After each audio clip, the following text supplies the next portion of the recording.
Luciana Shoa, jornalista, editora do FitBR News, mais uma vez no comando do FitBR Cast, o podcast da Fitness Brasil. E recebo aqui uma figura muito querida e muito especial para a gente, que temos em grande consideração, que representa o Selafisques, que é o professor Luiz Carlos de Oliveira, diretor do Selafisques e doutorando da Universidade de São Judas. Eu digo que a gente tem bem conceituado, né, tem bem dentro do coração, porque o Fábio fala demais de vocês, o Fábio me ensinou a gostar mais ainda de vocês. É um prazer estar aqui mais uma vez compartilhando um momento com vocês, né? A minha relação com o Fábio é antiguíssima, né? Já trabalhamos juntos em universidades, na época que ele teve no governo de São Paulo, nós trabalhamos juntos também, e é uma parceria antiga, e agora ele à frente da Fitness Brasil aqui, nos aproximamos novamente, e o que a gente puder colaborar, contribuir, trocar de experiências, estamos aí.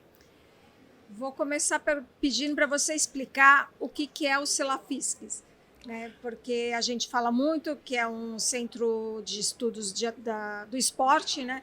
Mas eu quero que você destrinche e fale, né, em detalhes. Muito legal, porque eu tenho a oportunidade de falar, principalmente para essa galera mais jovem, né?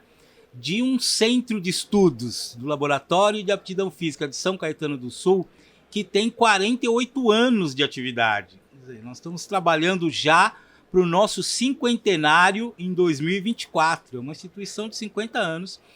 Começou com um grupo de profissionais da área da saúde, lá em São Caetano, Dr. Vitor, doutora Ana Maria Tarapanov, com mais alguns profissionais de educação física, professor Laércio, a professora Norminha do basquete, eles eram lá de São Caetano, e o Vitor trouxe esse modelo de centro de estudos, de laboratório de pesquisa, do internato que ele fez, da residência que ele fez em Illinois, e montou o LAFISCS, que era só Laboratório de Aptidão Física de São Caetano do Sul.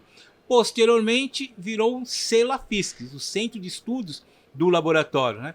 Esse conceito tem basicamente dois pilares: formação de recursos humanos na área da pesquisa em ciências do esporte e produção de conhecimento. Então, a própria formação, ela passa pelo desenvolvimento de pesquisas, por colocar a mão na massa. Por isso, hoje, o nosso slogan é transformando ciência na prática, né? De que a formação do pesquisador seja pesquisando, efetivamente pesquisando. E esse grupo começou lá em 74, e desde então vem anualmente formando estagiários, qualificando melhor os profissionais. Ao longo desses 48 anos, são mais de 280 profissionais que lá passaram, né? Recentemente na Fitness Brasil, o Vitor fez uma exposição lá mostrando essa história, destacando alguns dos grandes expoentes, alguns até que estiveram aqui, como o professor Ailton Figueira Júnior, como o Renato Pardini, outros já são hoje palestrantes também nacionais e internacionais, diretores, coordenadores de outros grupos. Então o Selafisques tem uma espécie de tentáculos em vários outros segmentos, não só da educação física, como da medicina, da fisioterapia e da nutrição. Então o compromisso do Selafisques é esse: é formar recursos humanos e produzir conhecimento. E o nosso grande evento, que é o Simpósio Internacional de Ciências do Esporte. Então nós vamos para a 45ª edição. Que está perto também, né? Também, é sempre na primeira semana de outubro. Sempre a primeira semana de outubro, procura nos sites, procura aí que o Selafisques está fazendo algum grande evento internacional. Sempre trazemos as principais expoentes da área de ciências do esporte, né? Então, desde a área da fisiologia, da biomecânica, do crescimento e desenvolvimento, a área da nutrição do esporte, né? E mais recentemente a área da atividade física e saúde, que é uma coisa que está muito forte na pauta mundial hoje, que é a saúde, a qualidade de vida. E a gente realiza esse evento já há 45 anos. Você é formado há quanto tempo, Luiz? Eu completei em exatamente 2013, né?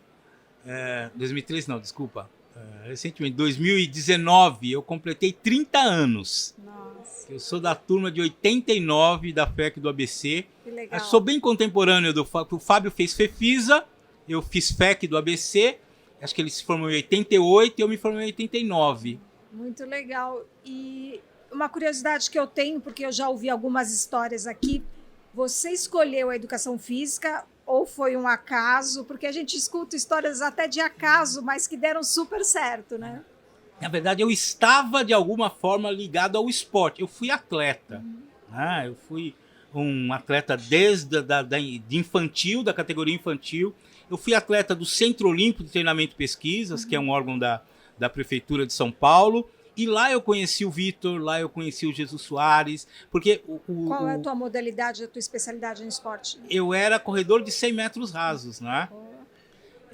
Corria 100 metros, a prova do Usain Bolt, né? A prova que detecta o homem mais rápido do mundo. E eu era corredor.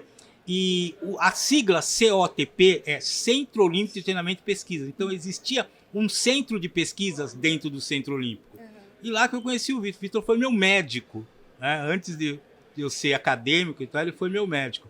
E aí, como atleta, quando fui optar pelo curso superior, fui fazer educação física. Né? E fui fazer educação física na FEC do ABC, onde o Vitor era a grande estrela, foi meu professor de fisiologia. E você exerceu a profissão como professor de educação física e depois foi para a área acadêmica? Eu já comecei, né? Por sorte, eu já comecei na área acadêmica, por quê? É uma coisa que talvez hoje seria impossível. A FEC ela tinha um programa chamado Incentivo ao Aluno Talento. Então, ao final do curso, eles avaliavam lá os alunos de melhor desempenho e davam a bolsa de estudo no curso Lato Sensu, em Ciências do Esporte, e contratava para ser professor assistente. Então, assim que eu me formei, eu recebi o convite para fazer a pós-graduação e fui contratado para ser professor assistente. Né? E aí eu comecei minha carreira acadêmica, já em 90. Na época, tinha esse luxo das universidades, né? Tinha o professor titular e um professor assistente, que era alguém já em pós-graduação. Então, eu já estava fazendo a pós-graduação. E aí comecei em 90, eu já era professor na universidade. É lógico que, como assistente, eu mais carregava a pasta do professor titular, na disciplina atletismo, inclusive. Né? E aí eu fui entrando nesse meio, fui fazendo as especializações, fiz primeiro o Lato Sensu. Em 93 fui para o Celafisques. Algum tempo depois eu fui fazer mestrado, né? Então e foi hoje uma coisa natural. Foi uma coisa natural. O esporte estava na tua vida, na hora da escolha profissional optou pela carreira que conversava com o esporte e seguiu adiante. Isso, segui adiante. Por que você faz o que você faz? Eu queria que você respondesse a respeito de propósito. Eu gosto muito de alguma forma, impactar as pessoas positivamente. Quando eu digo impactar, é alguma coisa... Quando eu comecei a dar aula, eu tinha alguns professores que falavam, nossa, esse cara aí, ele tem alguma coisa diferente. Então, eu queria ser professor, né? Eu saí da universidade com essa intenção de ser professor. E como professor, eu falei, eu preciso fazer alguma coisa diferente, eu preciso mostrar para essas pessoas alguma coisa que marque, né? E é muito legal, eu já cheguei a dar aula em escola também, né? E aí, 20 anos depois, você está no mercado, por exemplo, em algum lugar, e você vê alguém te olhando e tal, eu cheguei, eu achei que a menina falou, oi professor, você lembra de mim? Eu falei, olha, vou ser sincero, já dei aula em várias universidades aqui em São Paulo. Eu te dei aula onde? Você me deu aula no Oswaldo Lacerda Gomes Cardim. No Cardim, você me deu aula... Eu estava na 5ª série quando você me deu aula. Nossa, que... Oi, você... Ela era uma menininha de 5ª série, né? Hoje em dia, já era uma mulher, se ela tinha ali 11, 12 anos, ela estava com 32, então muda muito, né, a fisionomia. E eu realmente não reconheci. Marcou a vida dela, exatamente. Né? O professor tem esse dom, né? Marcou a vida dela. E aí, são esses momentos que você vale a pena. Com todo aquilo que a gente sempre falou, o professor não ganha tão bem quanto deveria, o reconhecimento não é no geral, mas quando você tem essas situações pontuais, é muito gratificante. Você circula muito pelos eventos de educação física, de fitness, de saúde e bem-estar, conversa com muita gente. qual que é a tua visão hoje do mercado? O que você acha que é o maior desafio nesse momento? Hoje o maior desafio é atender às expectativas da sociedade, né? Então tem se alardeado muito a importância da saúde, a importância de uma boa qualidade de vida e os determinantes disso, né? Que é um estilo de vida saudável, baseado em boas horas de sono, uma alimentação saudável, uma prática de atividade física e o desenvolvimento de uma boa resistência ao estresse. Então, eu acho que o grande desafio é que a área de saúde, e aí todos os profissionais envolvidos nessa área, o professor de educação física, o nutricionista, o médico, o psicólogo, né, consiga atender às expectativas dessa sociedade, né? De realmente cada um dentro da sua área, nutrição, a medicina, a educação física, a fisioterapia, de proporcionar essa condição de existência do indivíduo, né? Que ele coexista nessa sociedade de forma saudável e que ele tenha prazer, que ele esteja satisfeito com a vida que ele leva.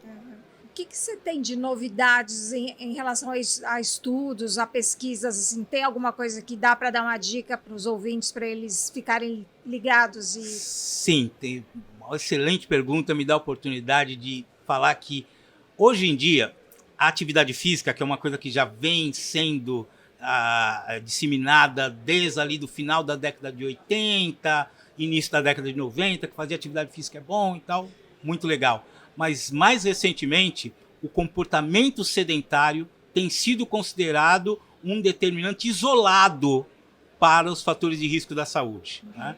Então, você ir para a academia, fazer lá a sua aula de spinning, a sua aula de body combat, qualquer que seja a aula, não te isenta de passar o resto do dia sentado. E esse é o problema. Tá? Fazer atividade física e ficar mais do que 8 horas sentado eleva o seu fator de risco de problemas, das doenças crônicas não transmissíveis, inclusive, dependendo da quantidade, até anulando a prática da atividade física. Sabe que eu aprendi isso com o professor Ailton, num artigo que ele escreveu para a gente, e assim, eu fico me monitorando. Eu sei que tem dias que eu tenho o comportamento sedentário, mas é legal a gente saber disso para poder, né, pelo menos ter a consciência de ir fazer alguma coisa, né? Então, uma coisa, Yara, é o ideal. Então, o ideal seria que todo mundo se engajasse numa atividade física sistemática, orientada por um profissional de educação física, num espaço legal. E quando eu digo espaço legal, eu me refiro tanto às grandes academias quanto à unidade básica de saúde que hoje tem atrás das academias da saúde, né? Ou essas praças de equipamentos. Então, aonde o indivíduo puder fazer alguma atividade física, está valendo.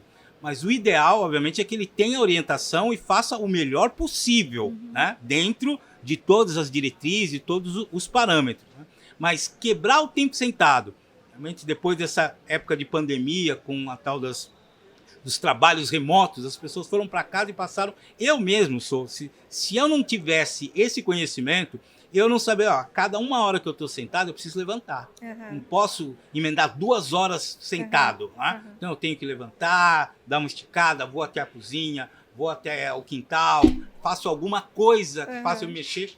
5 minutinhos só, e eu volto, só para exatamente quebrar esse tempo sentado. Eu tenho um relógio que mede, que me faz a quantidade de passos também, né?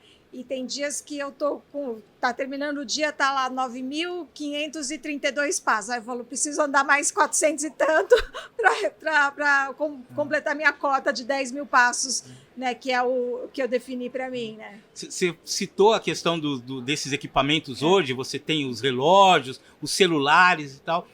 Saiu um estudo recente mostrando que o uso desses equipamentos são estimuladores, motivadores da maior envolvimento com a atividade física. E tem dos mais simples aos mais sofisticados, né? Tem uns bem fininhos que é realmente só para contar passos e para te ajudar a ter uma vida mais ativa, né? Exatamente. Coisas simples que fazem com que você tenha ali algo que monitora e algo que te motiva ao mesmo tempo. E E você, como colunista da Fitness Brasil, até tem um artigo que você fala muito de onde encontrar esses estudos, né? Sim. Então é uma dica que eu deixo também, assim, para ler os artigos do professor Luiz, porque sempre tem dica prática. Eu gosto dos seus textos porque traz serviço. Eu adotei uma linha editorial que eu assumi, né? Que é aproximar o profissional de educação física à área das ciências da saúde. Então eu começo com todo o histórico, aonde começou essa relação atividade física e saúde. Tem uma das minhas colunas que é uma espécie de glossário dos termos, né? O que as pessoas devem saber, o que os profissionais de educação física devem saber para não passar vergonha numa conversa com um médico, com um fisioterapeuta, com uma nutricionista. E esse que você citou, eu dou o caminho das pedras para o conhecimento na área das ciências da saúde. Então né? Não tem desculpa, né? É muito fácil, muito fácil. Quando eu fui universitário, eu tinha que ir até a Biblioteca Regional de Medicina, eu ia até a USP, pedir um artigo, pagar, esperar chegar. Hoje em dia, pelo seu celular, você consegue acesso ao conhecimento e as principais revistas mundiais têm muitos artigos gratuitos. Nos seus artigos, e você lembrou disso agora, você fala bastante da integração das várias áreas, né? Com médico, fisioterapeuta, nutricionista. É sempre importante todo mundo se conversar para que a pessoa atendida, né? o aluno, o cliente, tenha o melhor resultado possível. Né? Perfeito. Ninguém trabalha sozinho, né? Não tem como. O serviço do personal trainer é muito isso, né? Ele é responsável pelo treino, por quantificar o tipo de exercício, a quantidade, a duração. Mas se não tiver um nutricionista que prescreva ali uma alimentação para dar conta disso, o trabalho vai estar não vai estar completo, né? Se não tiver um médico que também faça o acompanhamento, veja lá os exames laboratoriais e acompanhe tudo isso, também não vai estar completo. E algumas pessoas talvez até precisem de um psicólogo também. Né? Algumas pessoas fazem análise, algumas pessoas fazem terapia. Então você tem esse grupo multiprofissional trabalhando a serviço dessa qualidade de vida, dessa boa situação de saúde. Né? Então, e aí essas pessoas precisam se conversar. E para você ter uma comunicação, todo mundo precisa conhecer as mesmas terminologias, todo mundo falar a mesma língua. Né? E, infelizmente, o professor de educação física, na sua formação, ele não tem muito conteúdo, a abordagem de saúde é muito breve. Há necessidade desse aprofundamento, né, dessa ampliação desse conhecimento específico da área de saúde. Aí você consegue fazer um trabalho multiprofissional extremamente integrado, coeso, sintonizado. Legal. Luiz, e recentemente vocês estiveram na IRSA Fitness Brasil, né? O Silafisc teve um espaço importante dentro da programação. Como é que foi? Quais foram os seus comentários pós-curso? Eu achei legal, foi um espaço importante. Essa aproximação, quando o Fábio nos convidou, nos abriu essa porta, falei, não, vamos estar lá. Eu não sei como, vamos dar um jeito e tal, porque a ideia era até maior, era fazer o nosso evento aqui, mas como nós já tínhamos lançado, nós estamos trazendo esse ano 3 convidados internacionais e tal, não dava para desmarcar. Então, não vamos fazer uma coisa menor, né? Quem sabe ano que vem, futuramente, a gente vai fazer uma coisa maior, mas essa oportunidade de estar próximo a essa galera, né? O pessoal do fitness, o personal trainer, o pessoal da academia, foi uma excelente oportunidade. E nós tivemos, sim, pessoas que foram lá, assistiram tudo, falamos de criança, falamos de idoso. Né? Teve uma boa repercussão. Sim, teve uma boa repercussão, estamos muito satisfeitos com esse impacto inicial. Legal. E eu vou fazer uma pergunta bastante abrangente e você pode responder pelo lado emocional, pelo lado racional. Vamos ver aqui por qual caminho você vai seguir. O que é educação física para você? Educação física eu entendo como uma área do conhecimento das ciências da humanidade. Aliás, a USP até abriu hoje uma unidade que chama Ciências da Arte e Humanidades. Né? Então eu entendo a educação física como uma ciência da área da humanidade. Por que eu falo da área da humanidade? Porque ela envolve o aspecto biológico, né? A área da saúde, envolve o aspecto das exatas, porque tem toda a parte da biomecânica, né? e envolve a parte mais orgânica, uma parte biológica desse indivíduo e uma parte educacional. Né? Eu acho que independente de ser bacharel ou licenciado, inclusive teve um palestrante na ISA que falou sobre isso, né? O professor que ensina o seu aluno, ele tem um outro feedback, ele tem um outro resultado. Né? Ele não só passa exercício, ele ensina o aluno. Então, independente se o indivíduo é licenciado ou bacharel, eu sempre entendo o professor de educação física, o profissional de educação física, como um professor. Então, a educação física é uma área multidisciplinar, né? Que envolve essas diferentes dimensões do indivíduo. E quando eu dava aula na escola, eu até brincava com os meus amigos. A educação física é a única que aborda a área das humanas, das exatas e das biológicas. Então, o professor de educação física que conseguir ser competente, ele faz interface com essas outras diferentes áreas do conhecimento. Então, isso é educação física para mim. Muito bom. E hoje você pratica qual esporte? Continua na corrida, só que não nos 100 metros, dá aquele trotinho maroto, faz uma corridinha mais... Eu tenho uma inveja tremenda quando eu vejo você nas provas, terminando as provas, fazendo as provas. Mas não, hoje em dia eu pratico aquilo que eu falo, né? Eu faço atividade física. Tá? Eu também tenho aqui o meu contador de passos e eu procuro atingir os 10 mil passos diários. Pelo fato de estar em casa hoje e não estar diretamente vinculado, eu tenho um horário bastante flexível, então eu tenho os meus horários de caminhada e com a minha filha, ou ela de bicicleta, ou ela de patinete, ou ela caminhando. Então hoje eu procuro ser uma pessoa fisicamente ativa. Tá?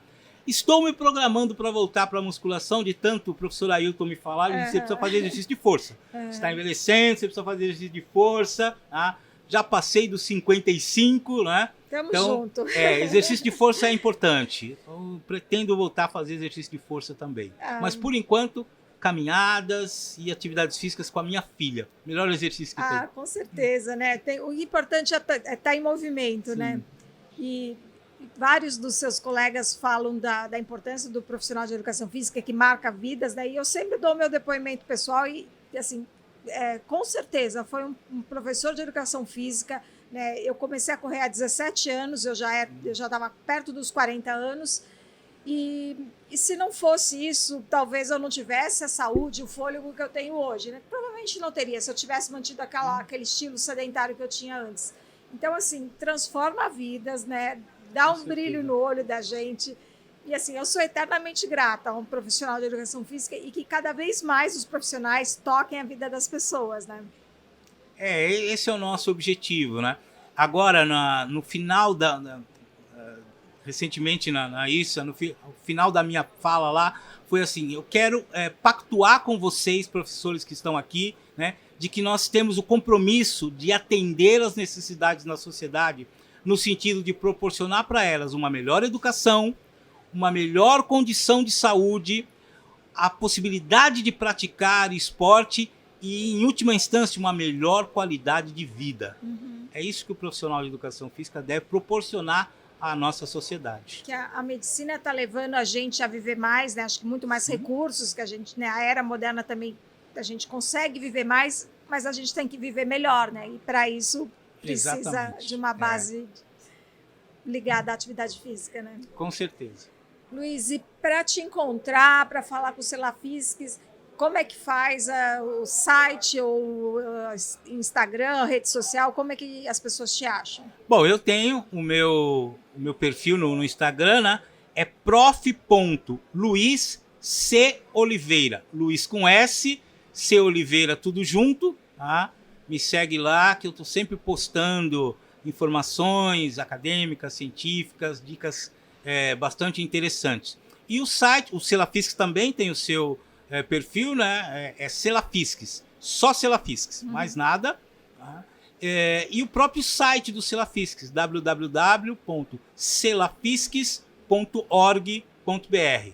E lá você pode achar uma série de informações, de serviços. E pode ler a coluna do professor também na Fitness Brasil. Também. Todo mês tem um artigo muito interessante com com serviço, com conteúdo para você usar depois, né? Muito obrigado. O pessoal da Fitness Brasil, da editoração final, você é responsável por isso, tem feito um serviço maravilhoso, né? Que a gente manda o texto e vocês deixam o texto bonito, né? Bem acabado, com fotos ilustrativas sensacionais. Parabéns pelo pessoal. É uma parceria bacana. Eu escrevo e vocês dão a lapidação final. Tá um trabalho muito bacana. É um prazer, Luiz. Sempre um prazer falar com você. Agradeço o teu tempo, a tua generosidade em compartilhar conhecimento com a gente. E muito obrigada. Estou à disposição. Eu que agradeço a oportunidade. Valeu.